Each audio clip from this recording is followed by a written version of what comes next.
I'm not joking. I go 10 rounds boxing with my pillows back at the hotel by myself. I could not handle failure. And it was tough. I was all the way across the country, and it was just me. You know, every single guy that I played with was 22, 23, 24 years old. They were college grads. I was 18 years old. All my friends and family were across the country. But the perspective that I had, that I was, had mentally given up, if I could be vulnerable and honest about that, was that at that moment in time was a decision I made.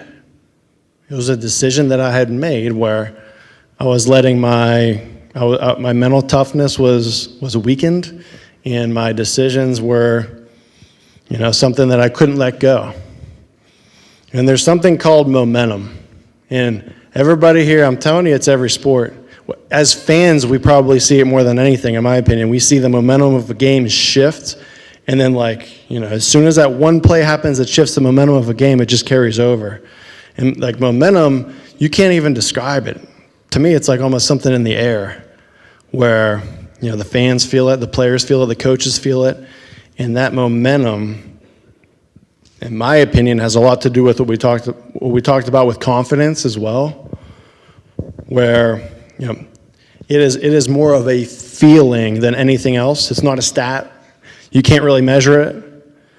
But the momentum shift in a positive or negative way for all of us, it can propel you to so many things, so many great things for your career, or be totally detrimental to your career. And what I'm here to tell you today, if there's one thing that I would really encourage everybody here to do, and again, I still struggle with this myself today, and I'm trying to work on it, but it takes one decision in 1 second to flip the switch.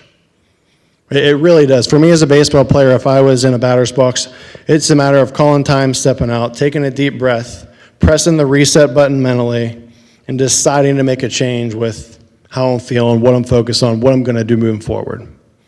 And so for you as an athlete, for you as a student, for you as a person in your life with anything that you're doing, learn to press that reset button. Or learn to press that reset button and be able to shift the momentum. There's this thing that I like to think about as well, is it's this ability to zoom in or zoom out of life. And we need to be able to figure out when to zoom in and when to zoom out. So we all have a camera, right? And so we're very familiar with zoom in, zoom out. But if anybody's thought about it this way, let me know. But when you are focused on something, you're zoomed into it. When you need to see the bigger picture, the bigger perspective, you need to zoom out. But your ability to zoom in or zoom out is really everything. I'm telling you it is. And some of us get into trouble because we are zoomed in for 100% of our life, and some of us are in trouble because we're zoomed out for 100% of our life, or whatever it is that we're doing, 100% of our game. And you've got to be able to zoom in and out when necessary. So for example, when the play starts, that'd be a great time to zoom in. You lock in your focus, you figure out what is your task at hand, what can you control in this moment, and then you go do it to the best of your ability, and you live with the results. End of the quarter, you zoom out. Halftime, you zoom out. Right? Every head coach is zooming out at halftime to evaluate what's happened.